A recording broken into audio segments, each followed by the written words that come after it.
이것을 보면 전 세계 트렌드가 보인다. 위클리 픽 시간입니다. 먼저 박종훈 기자가 첫 번째 픽 준비하셨죠? 네, 제가 준비한 픽은요. 바로 미국의 남동부를 뒤흔든 사건인데요. 먼저 키워드부터 한번 보실까요? 네. 첫 번째 픽은 바로 다크사이드입니다. 무슨 영화 속 악당 이름 같습니다. 네, 슈퍼맨에 나오는 악당. 그래서 그런지 사이버 범죄 조직 이름이고요. 이 범죄 조직이 일으킨 일이 일파만파로 진짜 큰일을 이루고 있는데요. 이걸 먼저 영상으로 확인해 보시죠. 줄이 길어요. 네, 미국의 한 주유소 앞인데 이게 길게 늘어선 차량들 사이에서 접촉사고가 났거든요. 그런데 보세요. 자, 서로 침을 뱉더니 몸싸움까지 번졌습니다. 주먹 다짐까지. 이유는 네. 뭘까요? 자, 이게 다 휘발유를 서로 먼저 사려다 벌어진 일이라는데요. 또 다른 주유소에는요. 비닐봉지에 휘발유를 담아가는 모습까지 보입니다. 그러니까 일종의 휘발유 사재기 현상이 일어나는 듯한 모습입니다. 왜 이런 일이 벌어진 거죠? 네, 시작은 지난 7일이었는데 미국 최고의 어떤 송유관 업체가 있는데 이 콜로니얼 송유관인데 이걸 다크사이드에서 해킹을 하면서 그만 이 셧다운이 됐습니다. 이 때문에 휘발유 가격이 2014년 이후 최고치를 기록 중이거든요. 네. 문제는 여전히 시스템 복구가 아직까지 안 되고 있으니까 휘발유 값이 또 오를 수 있다. 그렇죠. 이렇게 사람들이 걱정하면서 사재기에 나서니까 저런 사태까지 벌어진 겁니다. 이렇게 싸움이 오가는군요. 네. 예, 사실 저 송유관이 엄청납니다. 길이가. 네. 그러니까 텍사스에서 뉴저지까지 거의 와. 뭐 8,850km. 남쪽에서 위로 쭉 올라가네요. 그렇죠. 그러니까 이 엄청난 길이고 또 동부 지역의 한 45%나 되는 석유 공급을 담당하고 있고 미국의 한 5천만이 여기에 네. 의존하고 있는 거죠. 예. 그러니까 그런 점에서 이것은 패닉 바이 일어날 수밖에 없는데 뭐 예를 들어서 노스캐롤라이나 같은 데는 주유소의 한 70%가 문을 닫았다 그래요. 그런 점에서 이것은 미국 경제에 아주 안 좋은 영향을 미칠 수도 있는 네. 심각한 사안이라고 보여집니다. 아주 비상 상황과도 같은 그렇습니다. 그렇군요.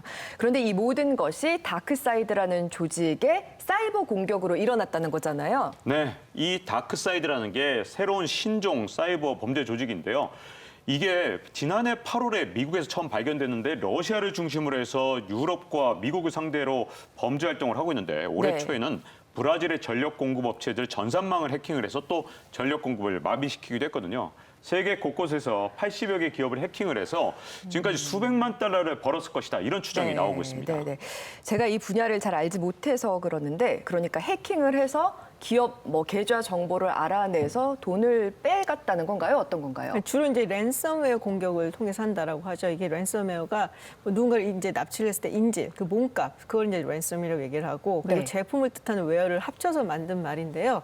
그러니까 관리망에 이제 침투를 하는 거예요. 그래서 거기서 정보를 빼내고 그거를 암호화를 시켜버립니다. 그럼 이제 이걸 복구를 하려면 그 암호를 알아야지 할 수 있는 거잖아요. 그렇죠. 암호를 알려줄 테니까 돈 내놔. 이게 이런 것이죠. 암호값을 내라. 그렇죠. 예. 네, 현재 이 다크사이드가 얼마나 요구하고 있는지는 정확하게 안 알려져 있는데 이 사건이 난 다음에 바로 그날 이미 56억 원을 입금을 했다 이런 얘기가 있습니다. 비트코인으로요. 근데 아이쿠야. 문제는 그러고 나서도 복구가 잘 안 되니까 지금 굉장히 힘든 상황인데 네. 여기다가 다크사이드가 훔쳐간 송유관 관련 자료가 100여 기가바이트가 넘는다는 거예요. 그러니까 엄청나네요. 또다시 또 해킹 피해가 있을까 봐 다들 걱정하고 있는 상황인 네. 거죠.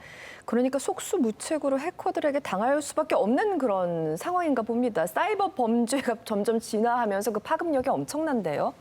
그렇습니다. 이게 이제 과거에는 뭐 구글이나 소니나 뭐 이런 기업들도 어마어마한 기업이죠. 근데 더 파급력이 엄청난 건 인프라, 네. 국가 인프라, 그다음에 정부기구, 정부기구 중에서 특히 안보 관련된 기구. 그런 점에서 이것은 미국의 정보 당국자들이 평가하기에는 오늘날 미국이 직면한 가장 최대의 위협이다. 네. 라고 보고 있고 실제로 그 정도로. 그렇습니다. 지난달에는 워싱턴 DC의 경찰국의 어떤 요원들에 대한 데이터가 털리는 네. 마치 영화에서나 볼 수 있는 우리나라 왜 범죄 영화 신세계 보면 그런 장면들이 있거든요. 그렇죠. 그리고 영화에서 볼 수 있는 장면이 벌어지는 굉장한 위기에서 바이든 대통령께서 긴급 행정명령을 통해서 이 수준을 업그레이드해라. 라고 지시를 내린 상황입니다. 네. 네, 바로 이런 여파 때문인지 지난 14일에 다크사이드가 폐업을 하겠다 이렇게 밝혔는데 폐업을 한다고요? 범죄 근데 조직이? 그러니까요. 사이버 범죄 조직이라는 게 언제 이렇게 모여서 만들고 이름 바꿔버리면 그만이기 때문에 과연 어떻게 될지는 좀 지켜봐야 될 것 같습니다. 계속 주시를 해봐야겠습니다. 첫 번째 픽은 다크사이드였고 두 번째 픽은 김주인 박사님이 준비하셨죠? 네, 제가 준비한 픽은 전 세계인들의 공분을 불러일으킨 상품과 관련이 있습니다. 네, 함께 보시죠. 네. 상품 네. 뭘까요? 바로 블라인드 박스입니다. 네, 이 블라인드 박스는 무작위 뽑기라고 할 수가 있는데요. 가격하고 카테고리만 알려준 채 그 안에 무엇이 들어있는지 모른 채 이제 발송하는 그런 상품을 의미를 합니다. 중국에서 이게 큰 문제가 됐다고 합니다. 영상 한번 보시죠.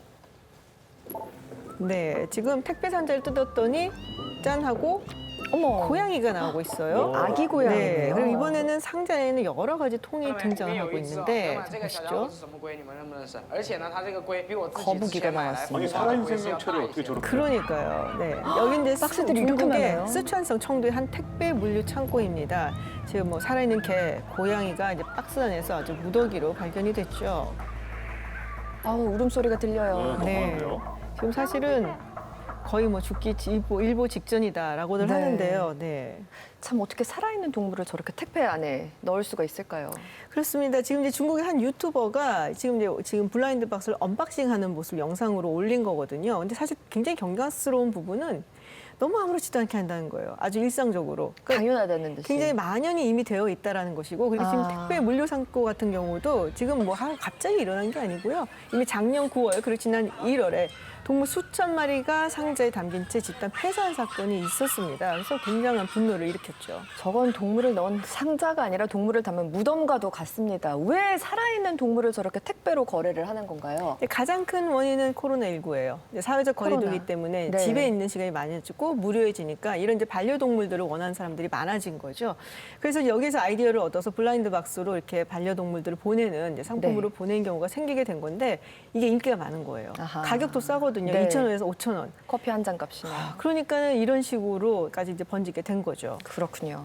사실 이 블라인드 박스라는 게 말이 그렇듯이 이게 뭐가 나올지 모르잖아요. 네. 근데 자기 마음에 안 드는 게 나왔다 이러면은 그냥 그걸 버려버리거나 혹은 반려동물들을 이렇게 키운다 하더라도 뭐 병원도 보내야 되고 또 사료값도 들고 그러다가 보니까 싼 값에 샀으니까 또 그냥 버리는. 네. 그러니까 어떤 동물에 대한 윤리가 없는 행동이죠. 너무 무책임하네요. 코로나19 때문에 이렇게 집에서 오랫동안 시간을 보내게 되니까 이 반려동물 수요가 많이 급증했어요. 그건 뭐 전 세계적인 현상이라서 서구에서는 이런 일도 있다고 합니다. 영상 보시죠.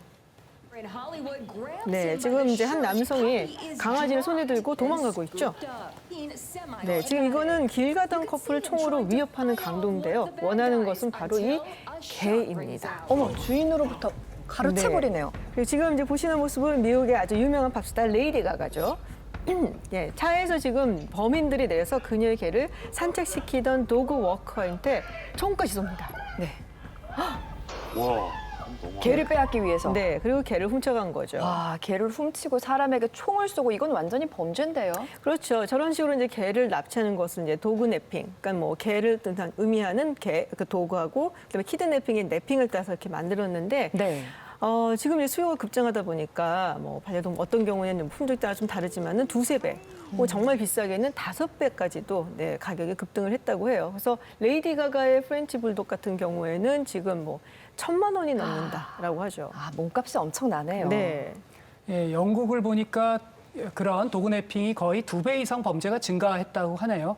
그러니까 그래서 심지어 방송에서 도대체 이걸 잃어버리지 않는 방법도 가르쳐주고 또 의회에서 심각한 고민 끝에 법안을 뭐 8년 이하의 징역이라든지 7,500달러의 벌금을 무는 이런 법안까지도 심각하게 준비 중이라고 합니다. 네. 사실 이제 요즘은 우리가 애완동물이라고 얘기를 안 하잖아요. 더 이상 그렇게 말을 하지 네, 않죠. 반려동물이라고 이야기를 하고 있단 네. 말이에요. 이제 그만큼 장난감처럼 다루는 게 아니라 인간과 함께 가는 반려하는 이제 그런 존재다라는 의미인데 이런 의미가 좀 희석되지 않았으면 좋겠습니다. 네.